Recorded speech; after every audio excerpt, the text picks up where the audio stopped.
ની જ વાત કરીએ હવે તો બિલીબોરામાં સ્થિતિ વધુ વણસે તેવી શક્યતા છે। બંદર રોડ વિસ્તાર પાણી થઈ ગયો છે અને ઘરોમાં 5 થી 6 ફૂટ પાણી ભરાતા હાલાકી થઈ છે। લોકોનું સ્થળાંતર કરવાની કામગીરી હાથ ધરાઈ છે। જળબંબાકાર વચ્ચે તંત્રની ઊંઘ પણ હરામ થઈ ગઈ છે। ભરતી ચાલુ હોય જેથી કરીને પાણી નથી ઓસરી રહ્યા।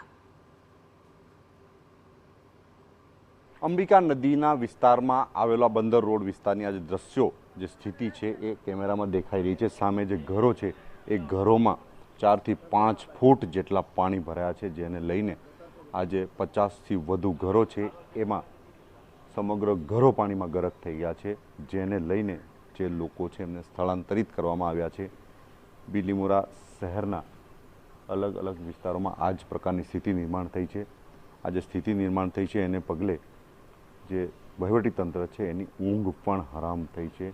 મહત્વની વાત છે કે અમાસની ભરતી હતી અને હજુ પણ ભરતી ચાલુ છે અને એકમની ભરતી શરૂ થશે, જેને લઈને આ જે સ્થિતિ છે એ બિલીમોરા શહેરની વણસી શકે તેવી શક્યતાઓ જોવાઈ રહી છે। બિલીમોરા શહેરના દેસરા અને બંદર રોડ વિસ્તારને સૌથી વધુ જે કંઈક અસર કરી છે, જેને લઈને લોકો હેરાન પરેશાન થઈ રહ્યા છે। ગત રોજથી જે પાણી ભરાવાની શરૂઆત થઈ હતી, જેને લઈને આ પ્રકારની સ્થિતિ નિર્માણ થઈ છે।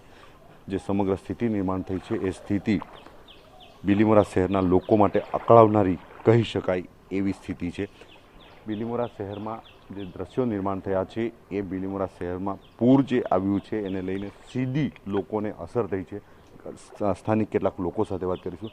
કયા કયા વિસ્તારોમાં હાલ પાણી છે અને કેટલા પાણી? હાલ અહીંયા નવાપુરા પાછળ, પછી આ વખારિયા બંદર રોડ પર, પછી અહીંયા અંદર વાડિયા શિપિંગ યાર્ડ છે ત્યાં આગળ અંદર, અહીંયા એટલે આપણે ત્યાં તળાવ પર, ધોબી તળાવ પર, એ બધી જગ્યાએ પાણી ફરી વહી રહ્યા છે। કેટલાક લોકોને અસર થઈ છે સીધી? અહીંયા તમે ગણો તો 1000થી ઉપર માણસો, 1000 કરતાં વધારે માણસો હશે। ક્યાં રાખવામાં આવ્યા છે બધાને? રાખવામાં તો એવું છે કે સ્થળાંતર એવું કંઈ કોઈનું કંઈ કરાયું નથી। હાલે તો બધા ત્યાં જ છે, બધા પોતાની ઘરે જ છે। અત્યારે તમે જોઈ શકો છો સામે પણ બધા એપાર્ટમેન્ટોમાં જ છે। કોઈનું કંઈ સ્થળાંતર તો કંઈ એવું કંઈ પાલિકા દ્વારા કંઈ કરવામાં તો કંઈ આવ્યું છે નહીં, પણ આ રીતના છે। હવે બધા પોતપોતાની રીતના કરે છે। કેટલા વાગે ભરવાની શરૂઆત થયેલી આ પાણી? 4:30 વાગે બપોરે ગઈકાલે 4 વાગે ભરવાની શરૂઆત થયેલી। રાતના વધારે વધ્યું પાણી, અત્યારે સવાર લગી બી બધું પાણી છે જ, હજુ ઉતરવાનું નામ દેતું નથી। ગરમી કેમ લાગે? તો ખાસ કરીને પાણીની જે સ્થિતિ છે એ હજુ ગંભીર છે। આજે દ્રશ્યો દેખાઈ રહ્યા છે એ બયાન કરે છે કે જે રીતે વરસાદ વરસ્યો છે અને ખાસ કરીને ઉપરવાસમાં વરસાદની સાથે જે અમાસની ભરતીએ બિલીમોરા શહેરને ધમરોળી નાખ્યું છે। અંબિકા અને કાવેરી બંને નદીઓ બંને બાજુથી બિલીમોરા શહેરને પાણીમાં ગરક કરી રહી છે, ત્યારે વહીવટીતંત્ર લોકોની વહારે આવે તેવી માંગ લોકો કરી રહ્યા છે। નીરજ ગામિત, TV9 નવસારી।